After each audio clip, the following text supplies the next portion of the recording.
Welcome into the Awesemo NASCAR Live Before Lock Show. We're here to get you ready for today's Toyota Owners 400, which may lead to the question, do you actually trust the Toyotas today? We'll get into that here over the next hour. We're here to break this one down for you. We'll break down the slate, plus also answer any questions that you have. Of course, green flag coming up here, 3:45 p.m. Eastern time. So once the show's over, you got about 15 minutes to put in that final CSV and get all your lineups locked in today. Of course, we are sponsored by PrizePicks. Go here later on in the show. We'll talk to you about a couple of picks that Chris does like over there at PrizePicks. Of course, as always, I'm joined by the guy that you all want to hear what he has to say. Chris, as always, great to be here on a Sunday afternoon talking with you. I mean, let's just, I guess we talk about, game theory today. Let's just start there.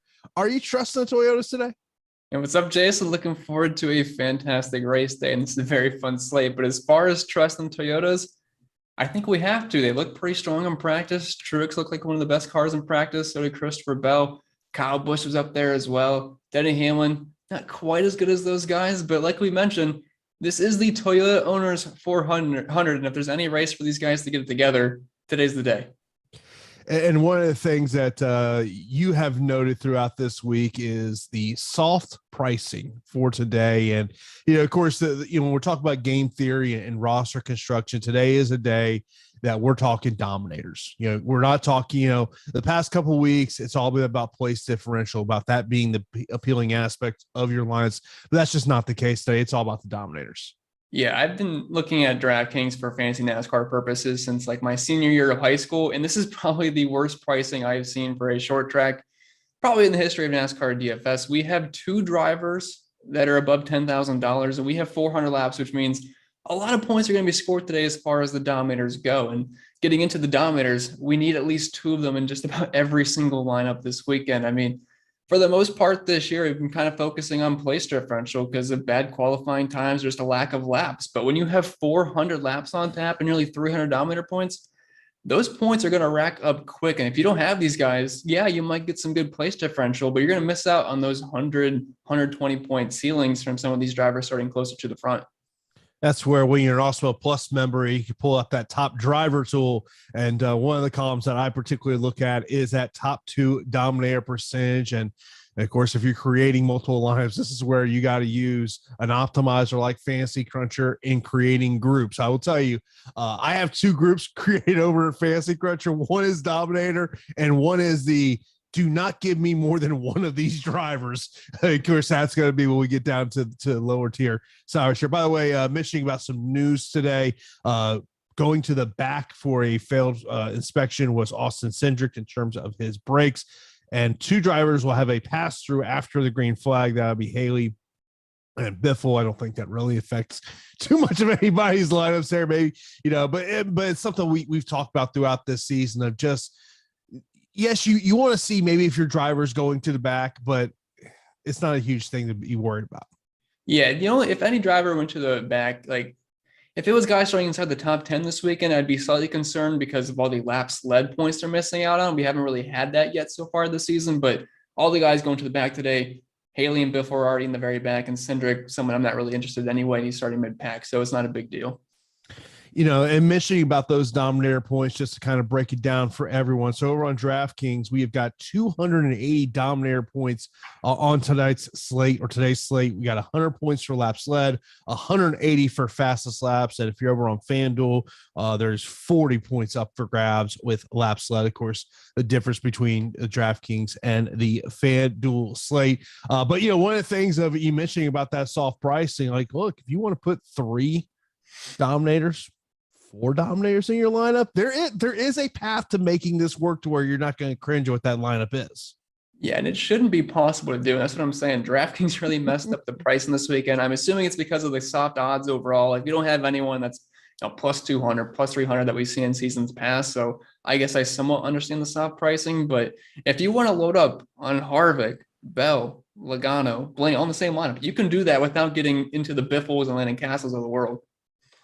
No question about that. Of course, short track racing here. So I know it's every week we have someone say, hey, I'm new to NASCAR DFS. In terms of, construction for a short track, kind of talk to those people about what, some good tips for them.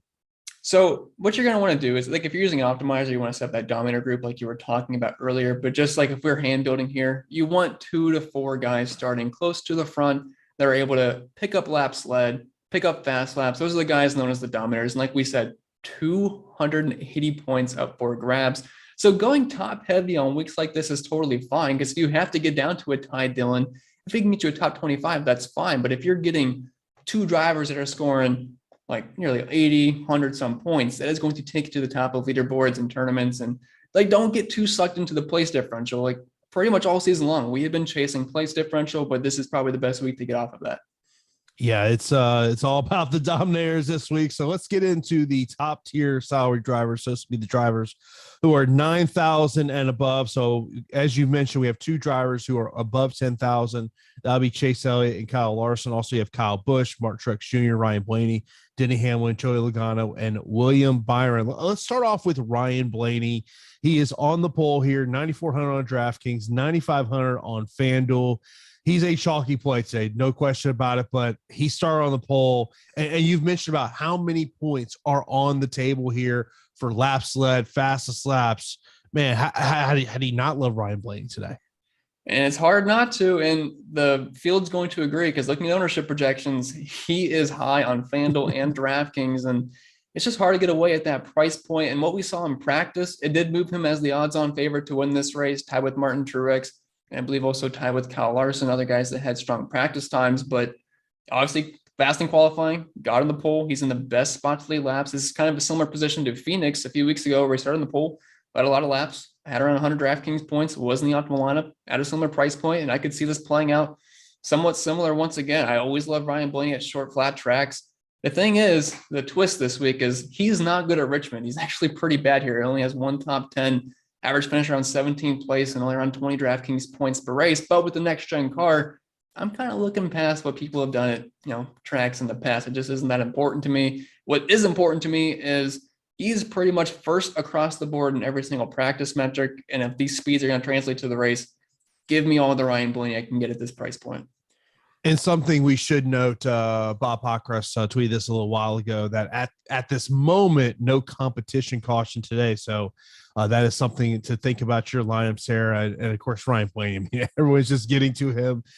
It's one of those things of, when you see that ownership projection, my first thought is like, okay, I got to get to him. But then I'm like, okay, man, it's a way to get different. But man, he could rack up a ton of dominator points.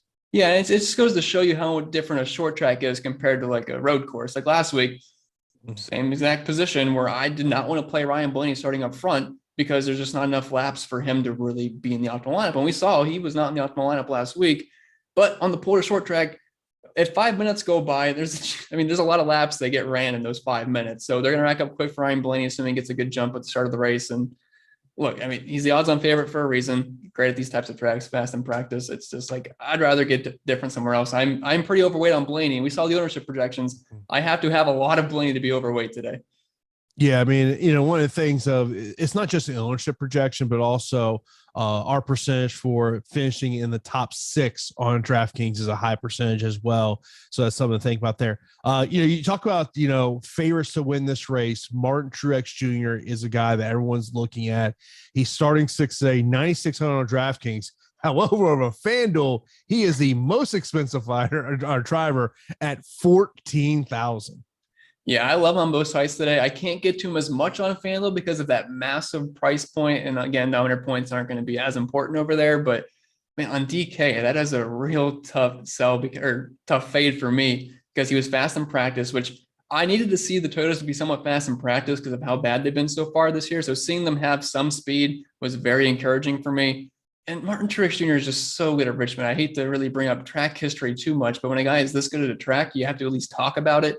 Past few years here, he's won 50% of the races in the top 5 every single time, over 100 laps led per race, and an average finish of just about 2 and nearly 100 DraftKings points. And at this price point, it's not like you have to completely build around him. He could be your second dominator if you wanted to throw in a Kyle Larson or a Chase Elliott. Starting 6, you get some extra PD upside.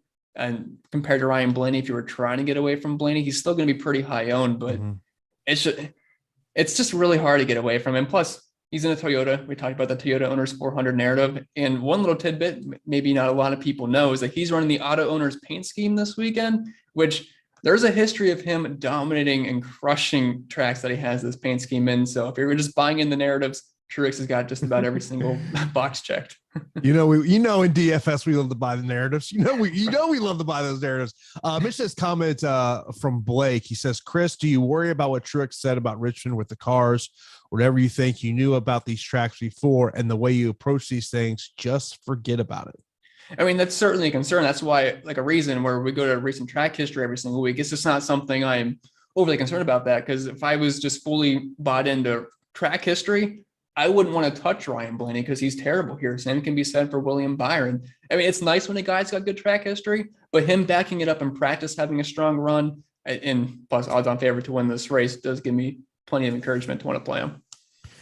Mention about drivers who are starting in the top 5. Kyle Busch, he's starting 3rd. He's 9,900 on DraftKings, 12,500 over on FanDuel.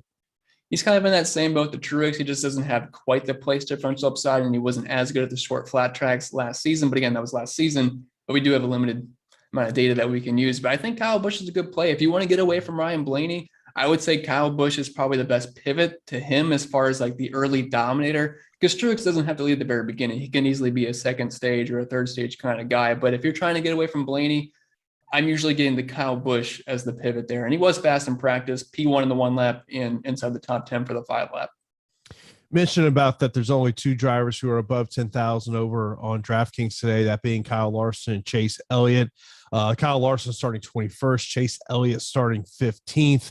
And Kyle Larson's one of these guys that I actually have highlighted on my paper right in front of me. And it is because of what we're seeing on ownership. Yeah, starting in 21st, the thing is pricing is so soft. If Larson was like $12,000, I would understand probably going pretty underweight on him, because you got to fit in those guys that can lead laps early on. And Larson, obviously starting mid-pack, just can't lead those laps early on in the first stage. He can rip through the field, but getting up front is certainly going to be a challenge. But when he's this cheap at 10-2, he was really fast in practice, and similar to Ryan Blaney, he's just not really great at Richmond, and short flat tracks aren't really his bread and butter either. But like I said, I don't care too much about recent track history, but as far as practice went in the long runs, he was top 2 in everything and actually beat out Ryan Blaney in a 30-lap run in practice. Same odds to win the race in Vegas as Ryan Blaney. I mean, I think by the end of the race, I wouldn't be surprised if it's like Blaney, Larson at the end. And starting in 21st, you get that extra PD. And if he's picking up fast laps going through the field, and if he gets up front, I mean, it's game over. He's going to be one of the best plays in the entire slate. So I'm certainly on the Larson train this week. And even though heading into the week, I didn't want to get to too much of him because what we've seen this year, but I can't ignore the practice speeds. Yeah, I mean, like I mentioned about, there's things I have highlighted, and on the Kyle Larson line of the various things I have noted here, I have highlighted his ownership on particularly on DraftKings, also on FanDuel, but top 6% on DraftKings, top 5% percentage over on FanDuel, and yeah, it's projected out very well over there. Got a question about someone who's in this price range as well, and that's Denny Hamlin. He's starting 13th, 9,300 on DraftKings, 10,200 over on FanDuel. Denny Hamlin's an odd case because I like all the JGR guys, but I just don't have much Denny Hamlin today because of what we've seen this season. He's just had that's a sour taste in my mouth. He just can't seem to finish a race. But I'm trying to wrap my head around this because I don't have much Hamlin. But if I like all the other JGR cars, it's like, why don't I have more Denny Hamlin? But the thing is, I'm looking around where he's priced. He's right beside Ryan Blaney, not too far off of Truex, and he's kind of right in between where that AK range is, where there's lots of good plays. So I mean, at some point, you got to start getting off of some drivers, and I feel like Hamlin can have a solid race, but if he's just riding around top 10, top 8 all day and not getting up front, which I think it's unlikely he does, that's not going to be optimal. So I am taking an underweighted stance on Hamlin today. You mentioned about what your thoughts on Ryan Blaney in terms of laps led, fastest lap, dominator points.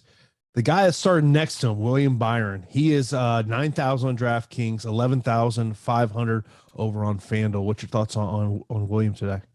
He's certainly the easy pivot from Blaney for those of you that don't want to just eat the massive chalk. The thing is, like, Blaney was really fast in practice. William Byron, he was P7 in the 1 lap, P18 in the 5 lap, and P16 in the 10 lap. So, well, I think Byron can have a decent run. He's not that great at Richmond, which, I mean, same can be said for Ryan Blaney. But as far as practice goes, it doesn't seem like Byron's going to have a top shelf car today. And if he's running P8 all day, I mean, starting P2, you're losing 6 spots, and that's just not going to get the job done. So I am not super high on Byron. He's not a full fade for me. I'm just getting away from Blaney in some laps because I'm not going to lock button him at 150.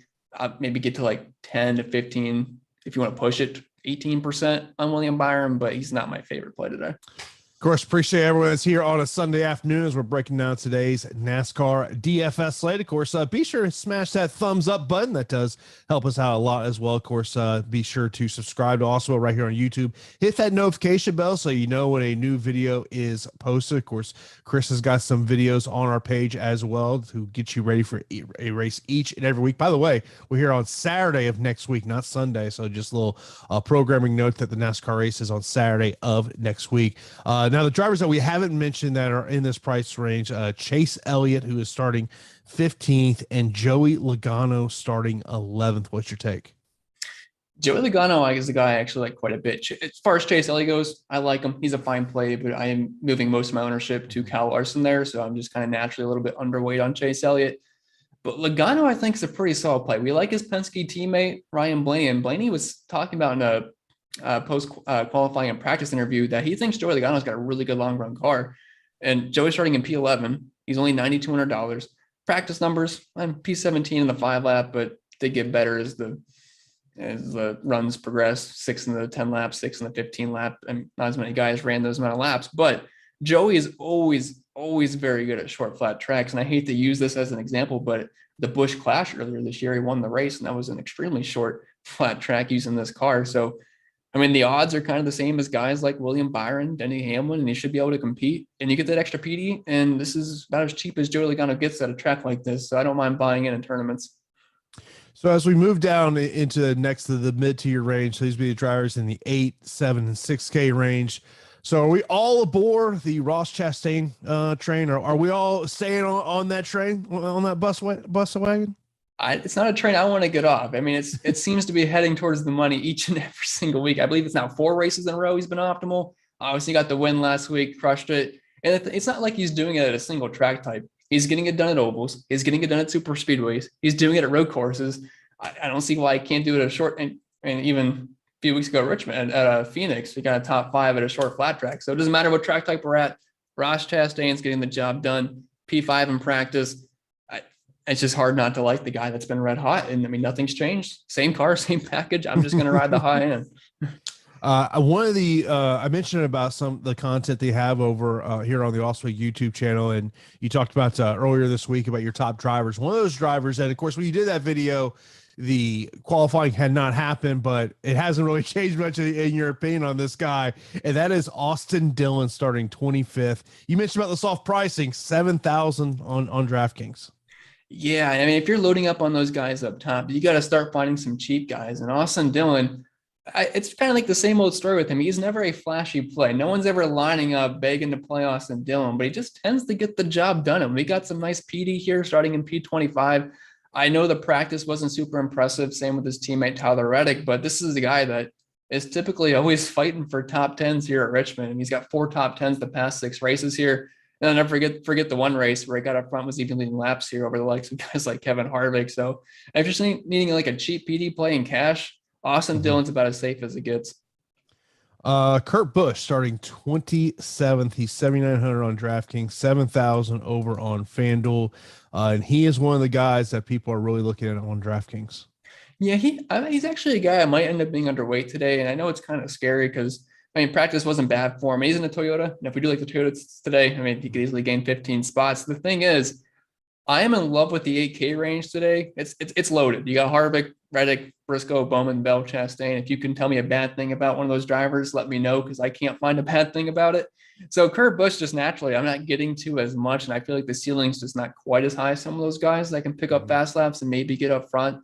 He's a good play. Don't get me wrong. He's very safe. If you're playing cash games, feel free to play him on both sites, but I'm going to take a little bit of an underweight stance on Kurt Busch today. When we're talking about cash games, I know a driver that you mentioned you liked in cash is Alex Bowman, who's starting 28th, 8,500 on DraftKings, 10,000 over on FanDuel. And no, you're not the only one that likes him. Oh yeah, ownership is definitely agreeing with just about everything I'm going to say here. But when you can get a Hendrick car below 9K starting nearly 30th place, you just almost have to take it. It's kind of a layup. I know practice, P26 in the 1 lap, P23 in the 5 lap. Looks awful. We did win at Richmond last year, kind of stole the win at the end, but he did tweet on Alex Bowman's own Twitter. He said he thinks he has a good long run car. And for a 400 lap race, that's good enough for me. I'll take it. If he can top 15, we're talking around 50 DraftKings points if you throw in some fast laps here and there. So I'm all about Bowman. Of course, where you want to get access to all the premium data and tools we have over Awesemo.com. You got to sign up for Awesemo Plus Weekly Pass for $29.95. Gives you access to everything over at Awesemo.com. And if you just want a Awesemo Plus NASCAR Pass, those start as low as $9.95 weekly. Stop guessing, start winning. Join Awesemo Plus today. When it comes to our NASCAR coverage, the one thing I go on there, I mean, obviously I'm looking at ownership. I just pull up that top driver tool. So it allows me to kind of, especially when you're trying to create groups, it helps you in that direction of how you should kind of create groups. And it will also tell you which drivers that are just not getting owned, and you must just unclick. For me, I just uncheck them. I was like, don't give me any of these guys, but we'll get into that as we go forward. Kevin Harvick starting 7th is an interesting one to me at 8,000 on DraftKings. Harvick is one of my favorite plays today. He is my second highest owned driver, only behind Ryan Blaney. I like what I saw in practice. He ran a lot of laps. We're talking over 30 laps, which not many guys did that. And when Harvick likes his car in practice, it's usually a good sign, especially when he's doing a pretty long run, which he was about top 5, top 8, and just about everything. And it's just such a cheap price point for a guy like Harvick that has had success at short, flat tracks. Obviously, he's fine at Richmond. And he's cheap on both sides, starting in 7th. He's one of those guys where I would not be surprised if he won this race, led some laps, gets a lot of fast laps, hangs around the top 5 all day. And I'd probably be interested if he was around 9,500. So the fact that we're getting him at 8K is just, it's almost like they're begging me to play him, which I guess could always be a trap. But I think I'm just going to go fall into the trap and take it and hope he's optimal today, which I think there's a decent chance he is. What's your thoughts on Eric Almirola, who's starting in 10th? He's a very strong tournament play. I don't think a lot of people are getting to the 7K range because everyone's loading up on that 8K. The 9K range. And then at that point, you got to start kind of dumpster diving a little bit to the 6 and 5K range. So that 7K range is going to go completely overlooked, maybe besides Kurt Busch.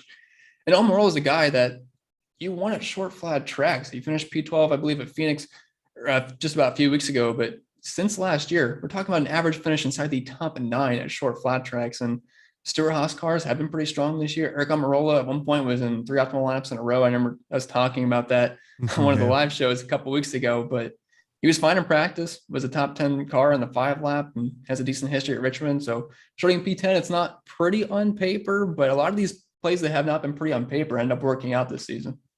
Mention about a driver who's in that 7K range. He's starting 5th, Eric Jones.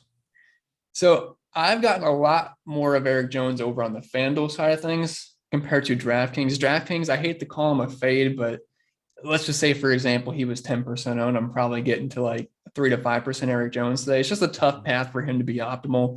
And I am comparing him to a lot of these 8K guys, which it's going to be very hard for him to squeeze in the optimal lap. The odds in Vegas compared to a lot of these guys in this price range are very, very good. And he was 3rd in the 5 lap over in practice earlier in the weekend. But on FanDuel, you don't lose as many points as far as, place differential goes. He's only $6,500 over there. So I'm landing on him. But on DraftKings, it's a pretty tough buy for me. Tyler Reddick, who's starting 16th. He's 8,200 on DraftKings, 10,800 over there on FanDuel.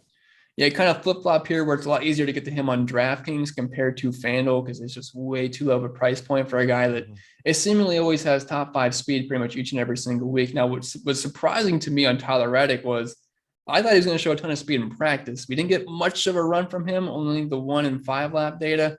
But P22 and P24 kind of similar to his teammate Austin Dillon, which I guess makes sense where they just both weren't showing a ton of speed. But it's hard to imagine Tyler Reddick isn't going to be contending for a top 8, top 5 here. And at this price point, starting in P16, if he just gets a top 10 with some fast laps mixed in, you're going to be very happy with the output on DK today. Christopher Bell, he is starting 9th, 8,700 on DraftKings, 9,000 over on FanDuel.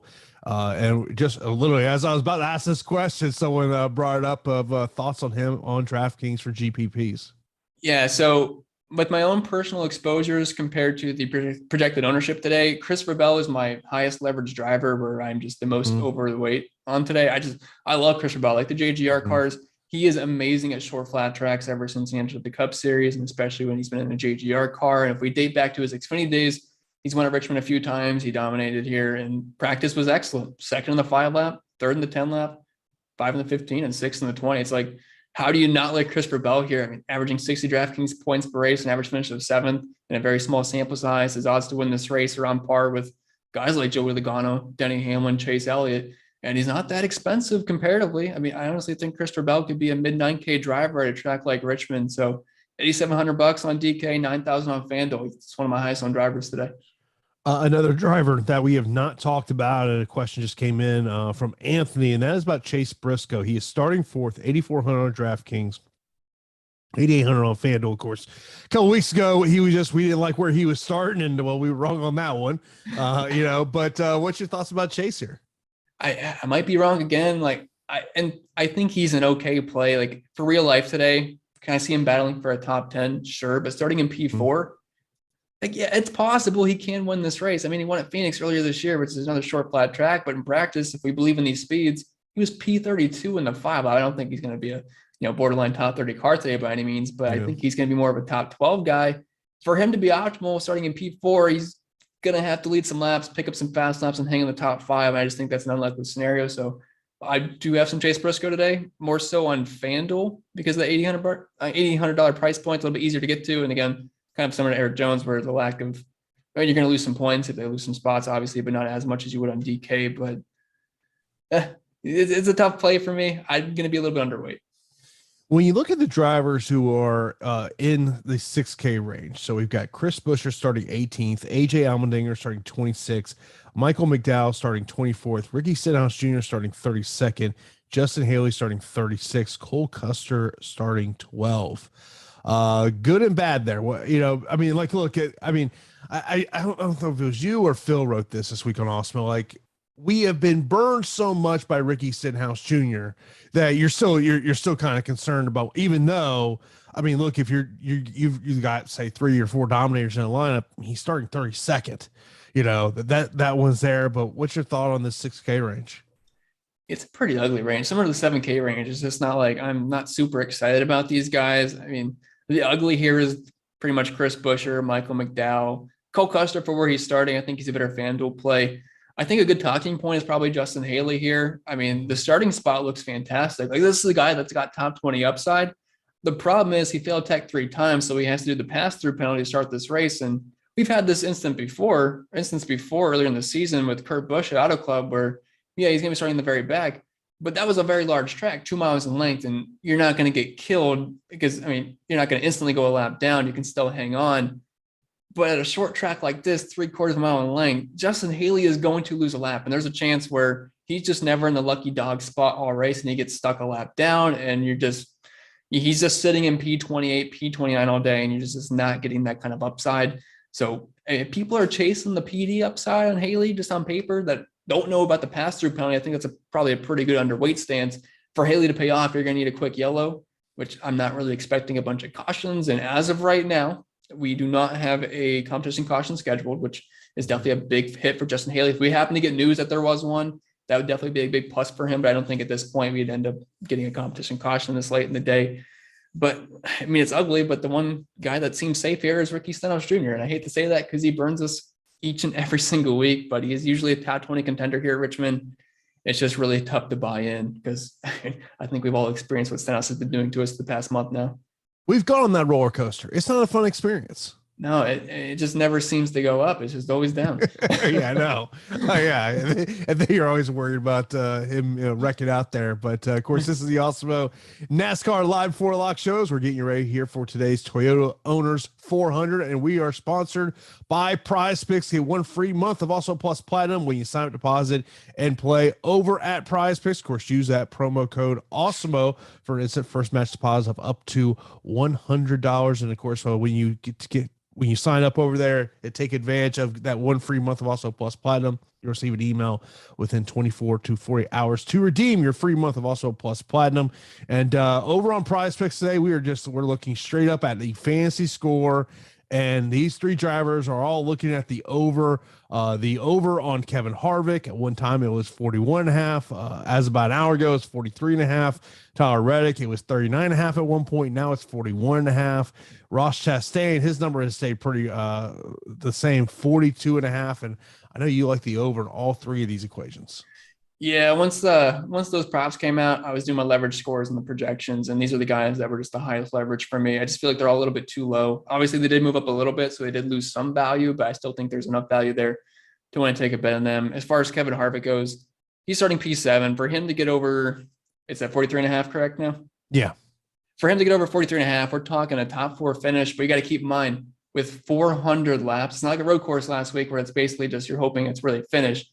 Fast laps accumulate quickly. We're talking about nearly half a point per fast lap. And if you can just kind of throw in 20 or 30 fast laps for Kevin Harvick, that top 5 turns into like a top 7, top 8 just keeps getting better. So the more dominant points they accumulate, the easier that point gets. And pretty much all those guys, I was kind of chasing fast laps. So I think Reddick, a guy starting in P16, for him to get over 39, which is now 41, he doesn't need to do much to hit 41 points. I mean, for where he's starting in P16, 41 points, we're talking a top 10 finish, which from what we've seen this season, that should be no problem from Tyler Reddick. Throwing a good chunk of fast laps, we could start talking the top 11, top 12. So kind of all the same boat there. Ross Chastain, he's been on fire all season, 42.5 points, assuming he gets close to the up front, picking up fast laps. It's kind of all the same for all these guys with like the theme I'm going with this weekend. Of course, be sure to check out PrizePicks. Get 1 free month of Also Plus Platinum when you sign up, deposit, and play over at PrizePicks. And when you take advantage of that, you'll receive an email within 24 to 40 hours of how you can claim your free month of Awesemo Plus Platinum. So let's look into the low tier here. So these will be all drivers that are underneath 6K, and boy, it's rough down here, Chris. Oh, yeah. So we got Bubba Wallace, Harrison Byrne, Todd Gillian, Corey LaJoie, Ty Dillon, Greg Biffle, Landon Cassell, Cody Ware, BJ McLeod, and JJ Yelly. So let's take Bubba Wallace and Ty Dillon out of the equation. Pick out my guys. Okay. True story. I unclicked every other driver, not named those 2 in this tier. I don't blame you. The one guy I'd say maybe you want to click is maybe Corey LaJoie. I feel like he's got somewhat similar upside to Ty Dillon. They both ran around similar practice speeds, both on the same price, both starting right beside each other. But outside of Dillon, LaJoie, Bubba, it's like, I don't want to play any of these guys. The one maybe somewhat encouraging thing here is Harrison Burton had a P13 in the 5 lap in practice, and his equipment's not terrible for the Wood brothers, but he's starting P17, so you're like not getting much upside whatsoever. So it's rough down here. Greg Biffle, complete fave for me. He's got to do the pass-through penalty with Justin Haley. I don't care that he's starting dead last. He's probably going to finish there. There's just no upside there. And then Gillen, he's been okay in races this season, but similar to Harrison Burton, starting P22, it's very, very unlikely he's going to gain spots today. Yeah, I know JJ Ellie. I've seen a couple of questions come in and chat on him. So he's starting 35th, 4,500 over on DraftKings. I mean, if you're just the only reason I would be playing JJ Yeley is to fit in like some mega dom lineups. Like if you want to get Elliott, Larson, Truex, Blaney, maybe you have to get JJ Yeley in. But what's the upside here? We're talking hoping for a top 35. I can't. It's hard for me to trust these kind of Rick Ware like type cars. Yeah. I mean, like now let's look at the Ty Dillon and Bubba Wallace side of this equation, because these are the two guys that people are wanting to get to in this range. Yeah, and I'm with them. They pretty much present us the most upside. Trust me, I hate playing Bubba Wallace. It doesn't usually work out, but yeah. I mean, starting nearly in 30th place, and I believe this is the cheapest we've seen him all season at $5,900. He does not need to do much. If he top 25s today, it's decent. I mean, yeah, you would think you need more than a top 25, but now that he's priced as a complete scrub, it could work out. And plus, kind of like the Toyotas this weekend, he was P12 in the 1 lap in practice, P26. If he gains you 5 spots, now, as long as you hit your dominators, you're not going to complain. As far as Ty Dillon goes, he is one of more higher-owned drivers today, and that's just because I'm fitting in the stud, so I got to get to some cheapie down here. And Ty Dillon's just rocketing up the board for me, and the practice wasn't terrible. And the Petty GMS car for him hasn't been awful this season. He's been able to contend for top 20s. So yeah, if I had to go dumpster diving, Ty Dillon's been my guy. Yeah, and we mentioned this throughout the show. Today is all about the dominator. So the question is you want to have at least 2. But how many lineups are you getting to 3 and 4? And I mean, look, if you're getting to 4 dominators today, you're going to have someone down here. And Ty Dillon is probably going to be that popular pivot that everyone goes to. Yeah, and these guys don't even have to crush. If your dominators crush, you have a lot more leeway at the bottom of your lineups. Like it's not where at a road course where if your scrub sucks, there's not enough dominator points in your lineups to be able to make up for that. I mean, you got to hit on just about everything. At a track like this, if Ty Dillon just doesn't wreck today, you'll probably be okay as long as the rest of your lineup looks good. Of course, when we look at the betting side of this equation, the one that obviously he's a favorite to win this race, and that would be Martin Truex Jr., who is him and Ryan Blaney have the best odds to win this race at plus 800. Yeah, I mean, it's always boring talking about the favorites, but I talked about earlier. Truex has all these narratives going for him. It's hard not to like it. Plus, he's just so good at Richmond. If we're looking at more of a long shot, though, I mean, taking a stab at maybe someone that's really good at these short flat tracks. Eric Almirola, he's sitting at plus 3,000 right now. That might have changed since the past couple of hours, but guys like Almirola, Eric Jones that showed some speed in practice, and Almirola's really good at these kind of tracks. I mean, I don't hate some of these long shots, but as far as like everyone's kind of in the same spot, the odds are pretty close to each other. I'm looking at the 8K range and above on DK, looking at these odds, and they're all within like plus 800 to plus 1,600 for the most part. So it's pretty even. Yeah, I mean, like, if you want to say, you talked a lot about Ross Chastain, 14-1 odds that he has today. And that line on Eric Almirola, still he's 30-1. Eric Jones, 25-1. Christopher Bell, he's 14-1. But obviously Blaney and Truex, we've talked about that from a DFS perspective, especially with Blaney, with the amount of dominator points that he can put in here today. Of course, if you got any questions over the last 30 minutes, or about 20 minutes ago here in the show, we will get to all your questions. So start lining those in the chat. If you're a premium member, you can hit those up in the Discord chat as well. Let's start with Jay here. It says, can we trust these Joe Gibbs cars? Hoping so. My lineups would reflect that I am going to trust them today. I think if there's a good week, if there's a get right week for them, This has to be it. I mean, we got the Toyota Owners 400 today. They got to put on a show. They've showed some speed in practice, which does back it up. Like, I keep referencing that. I'm not really making that into projections or anything, but it's a nice narrative to run with. But from what they showed me in practice, it seems like they should have a pretty solid race today. JJT clearly going with the narrative. Don't trust the driver, trust the paint scheme. Martin Truex Jr. Right. And he crushes this paint scheme. You can look, there's numbers to back this up. He is very good in this paint scheme. Mitchell, Custer or Stenhouse, last position DraftKings cash game.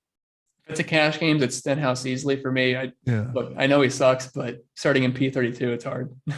I mean, I look at Custer there. I mean, you're talking about one guy who's starting 12th versus another guy who's starting 32nd. I mean, I think as much as I hate to trust Ricky Stenhouse Jr., I think that's the way you got to go with that one.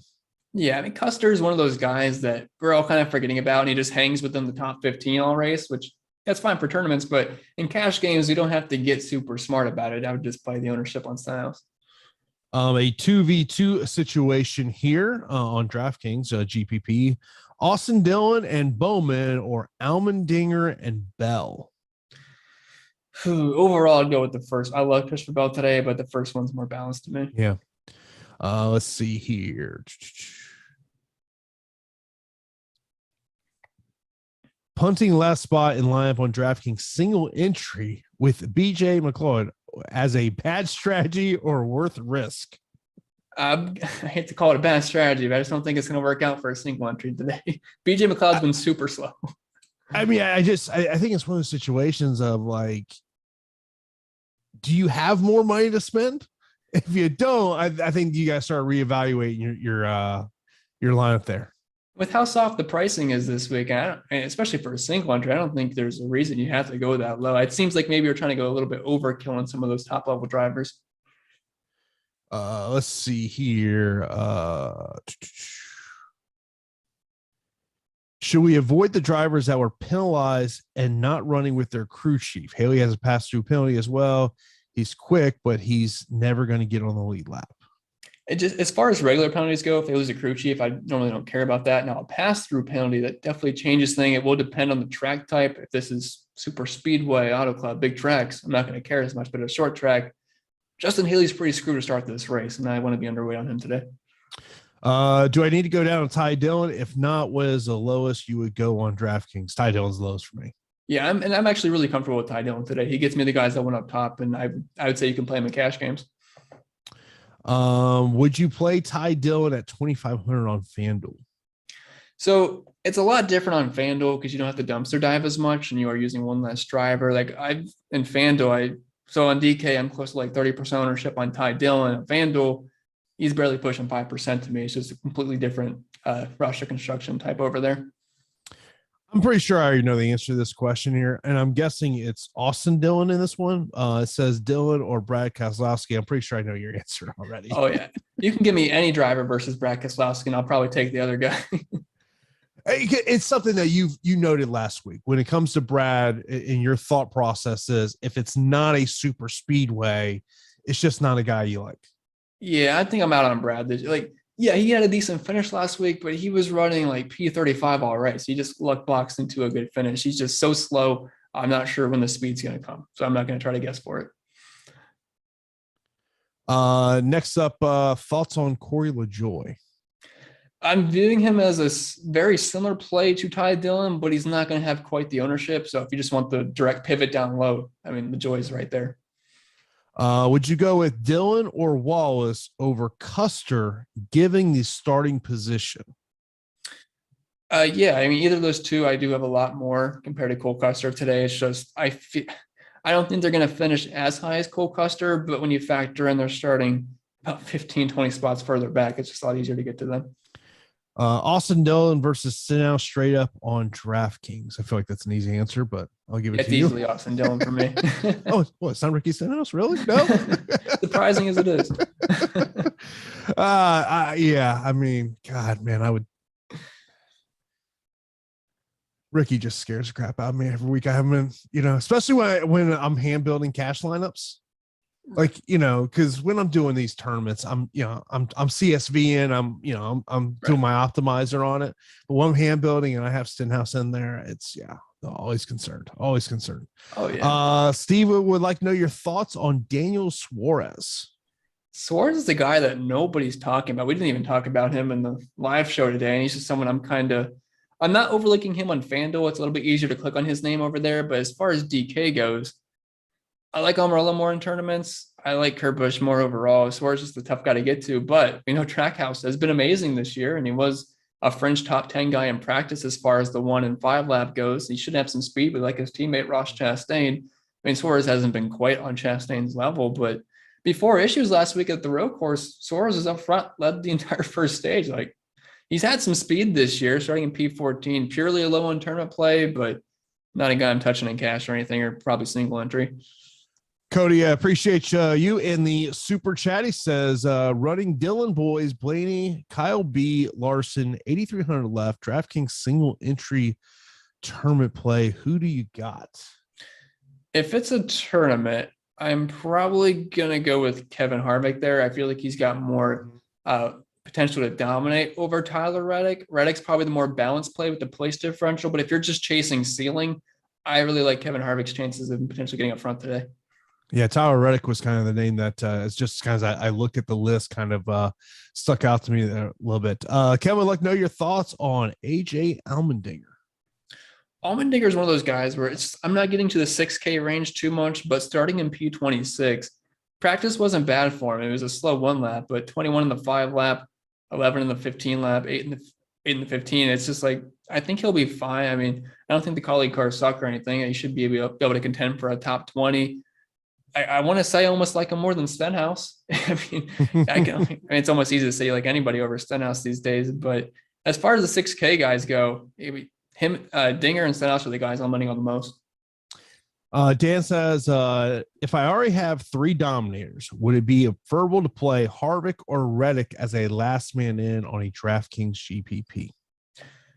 So if you already have 3 dominators, and assuming we're not talking like a Kyle Larson starting not in the back, but mid pack, I would say Reddick's probably the better balanced approach to go, assuming your 3 doms are starting close to the front. Eric Jones or Eric Almirola? For me, it's going to be Eric Almirola. Over on FanDuel, I'd want to say Eric Jones, but on DK, it's Almirola. Reddick or Bell on DraftKings? Assuming price is not an issue, it's only 500 difference. For me, it's Christopher Bell. Both very, very strong plays. So 2 of my favorite plays on the slate, really. But I think Bell's got a pretty good chance of maybe making some noise at the front of the pack. Lewis goes, is 15% Haley too much in tournaments? With that pass through, it's scary. The upside, if Haley was not doing a pass through today, we're probably talking like 35% ownership on him. Mm-hmm. That pass through penalty really, really caps his upside. Like, I don't know if you want 15% of your lineups being stuck a lap down all day. It just doesn't feel great to start. Thoughts on Chris Buescher on DraftKings? Kind of not the same play as Keselowski, but you kind of have to view them somewhat similar. I mean, they're starting up beside each other, both in the RFK cars, and just really not expecting a lot. Practice wasn't bad for Buescher. It wasn't terrible for Keselowski either. I'd rather play Buescher over Keselowski personally. Buescher was second in the 1 lap in practice, 15th in the 5. He's got fringe top 15 upside, but that starting spot doesn't offer you too much upside. Suarez or Brad? No, I'll take anybody over Brad. Give me Suarez. Okay, Brad Yaley. Pushing it. Let's see here. Cody Ware just came up. Ooh. I mean, it's kind of what we're talking about. Like, why do you need to go that low today? So if we had multiple dominators that are $12,000, $11,000, I get it. Maybe if you just need a punt, but when our highest priced driver is a 10.5 Elliott, I mean, what's the reason you have to get that low? I just don't think it makes much sense roster construction wise. 2 guys that you really like today. I just got asked a 1v1 situation. Austin Dillon or Ross Chastain on DraftKings? Oh, if that's on draft, I'll easily take Ross Chastain. It's $2,000 price difference though. Yeah. So maybe a 2v2 is better, but I mean, straight up, give me Ross Chastain. Yeah. Truex or Larson over on FanDuel? So Larson's 13 over on FanDuel. Truex is 14. I mean, with dominator points not being super important, I mean, I feel like I just take Larson because it's not like we're missing out on dominator points early on. Like 0.1 for a lap led. Yeah, like that's fine. But by the time Larson gets to the front. I mean, I feel like Blaney probably led those laps anyway, so I'll take Larson at the cheaper price point. Is there a driver we're not talking about? Phew. I don't think we've talked about, well, we weren't talking about Daniel Suarez, but we kind of finally hit on him. But I think we haven't talked about Michael McDowell. I don't think we've gotten any questions about him. And I think it's for good reason. I just don't like him today. The guy's just not good at these track types. I'm looking across my Excel spreadsheet and let's just say, yeah, he's not well liked today. No, I mean, his history at Richmond, it's not pretty. He's got no top 20s the past few years here, averaging 9 DraftKings points per race. And looking at the short flat track history, 27th, 26th, 28th, 25th. They have a nice 17th place finish in Nashville, but then 27th again at Richmond. It's like, there's just not much upside. And if you look at his Vegas odds compared to everybody else in this price range, I mean, he's way worse than Custer, way worse than Stenhouse, way worse than Haley. I just don't see a reason I'm going to play McDowell. Chastain or Bell? That's the toughest question of the day. I've been asking myself that all day. For me, I think Chastain's probably got the higher ceiling just because of what he's done so far this year. But I personally like Bell a little bit more because he's going to be lower owned. Eddie, I appreciate you in the super chat. He says, best 2 pay ups on a DraftKings GPP. And can I play Bell and Harvick on the same lineup? Yeah, you can certainly play those 2 together. Now, they're going to be decently popular today. So make sure you try to, since the GPP, try to get some other tournament plays down low. But as far as my favorite spin ups today, I mean, it's boring, but it's going to be Ryan Blaney. It's going to be Martin Truex. I just have a hard time seeing these guys not have good days. I'd rather get different elsewhere. Yeah, I mean, I think it's, once I kind of put my final CSV in here, once it shows up, I'm interested to see how many builds I get to of 4 dominators. Yeah, I mean, it's possible today. I was hand building it earlier in the day, and you have to dip down to some of the cheaper doms like a Kevin Harvick, but he certainly counts as a dominator today. But it's a really fun week. You can pretty much play whatever lineup you want. It's really fun. Mentioning about your thoughts on Harvick and a guy that's obviously going to cost you more, but Daniel asked about Harvick or Truex Jr. Overall ceiling for me, it's got to be Truex. It's just how dominant he's been at this track in the past. We know he's great at short flat tracks in general. Even if you remove Richmond, the guy's just very good at these track types and obviously just about as fast as Harvick in practice.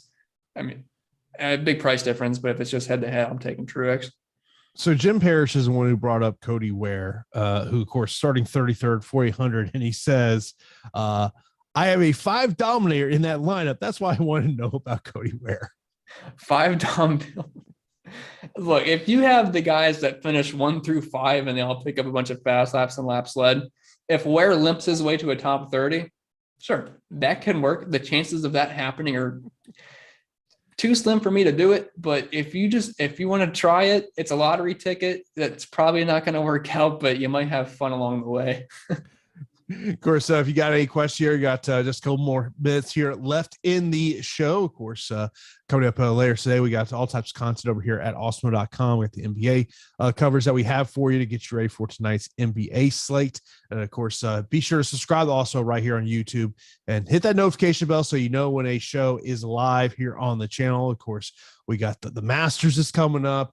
MLB starts up this week, which I know Chris is going to be part of our MLB coverage. And I'm looking forward to it. Love baseball. Got the Indian shirt on today. And look, I think it's next week and we're going to start off. So I'm looking forward to it. Are you not going to call them the Guardians? Well, it'll take me probably about a month to fix it, to get that right. I have a feeling that's going to be, I'm just waiting at what point, because it will happen on a national broadcast that they will call them the Indians. Oh, it's just so hard not to. I mean, same with the Washington football team.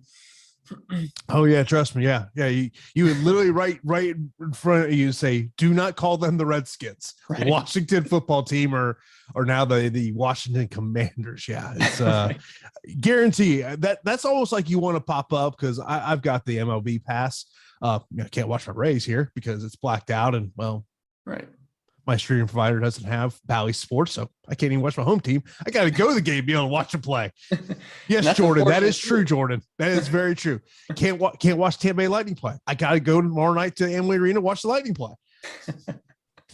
Yeah, that is the state of regional sports networks in the United States in 2022. I mean, it's just the reality of it. Oh, yeah. They make it tough. They make it tough. Yeah. But I'm going to tell you what, that first Cleveland game, I'm just going to tune in just to see if they mess up.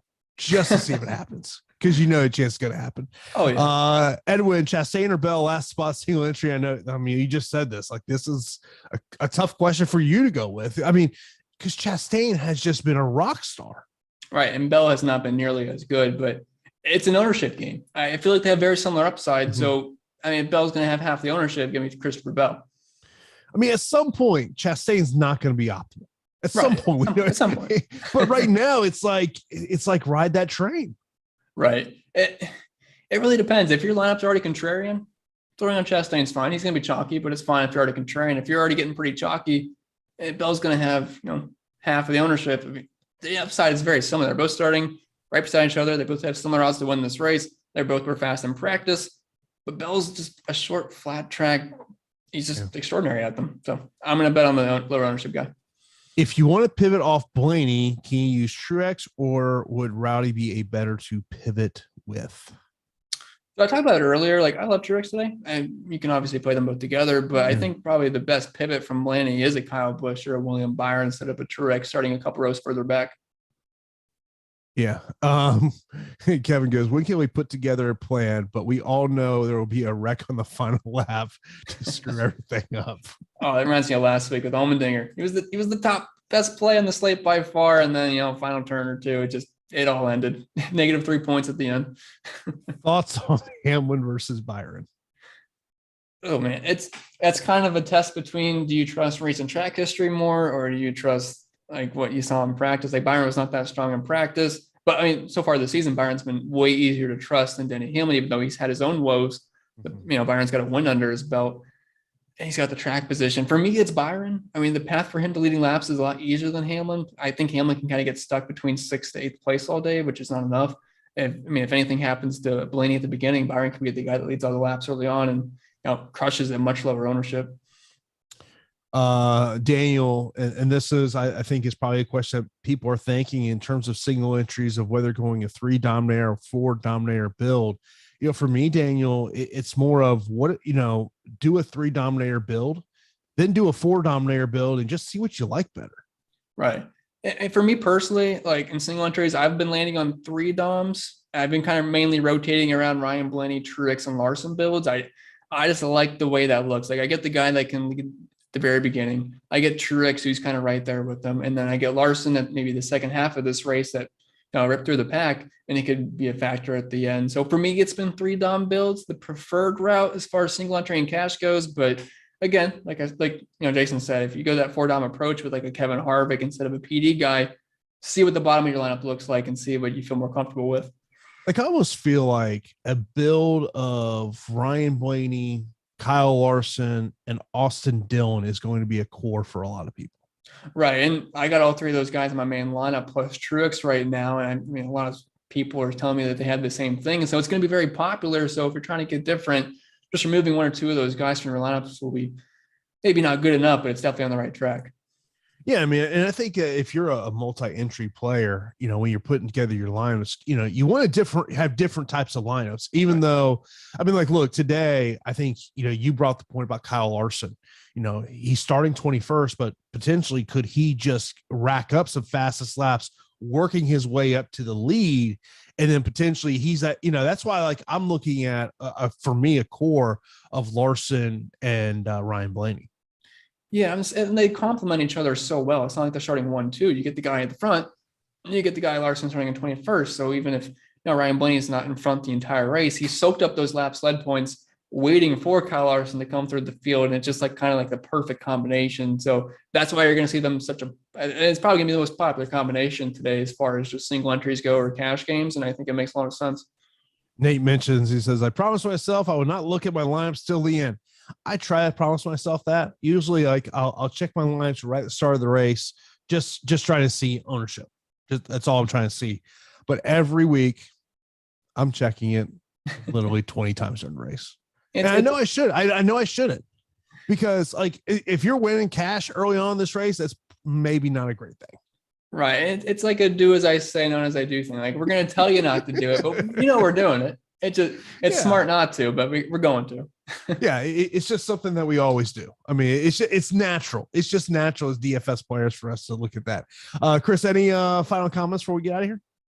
Well, I usually say, I mean, you can easily be swaying the entire race, so don't get too happy, don't get too sad. This is one of those races where, but halfway through, if you missed out on some of these dominators, you kind of know if you're dead or not. So it might be one of those weeks where you kind of know where you're at least halfway through the race. That is a good way to look at it, but that is going to do it for today's NASCAR Live Before Lock show. Of course, appreciate everyone tuning in here. Of course, myself and Chris will be back here on Saturday for Live Before Lock next Saturday, a jammed up day here over at Awesemo.com. So stay tuned for what time that we will be on. Of course, huge thanks to our sponsor, PrizePicks. Be sure to check out all the props they have over there at PrizePicks. And that is going to do it for today's Awesemo NASCAR Live Before Lock show. We will talk to you on Saturday. Have a good day, everybody.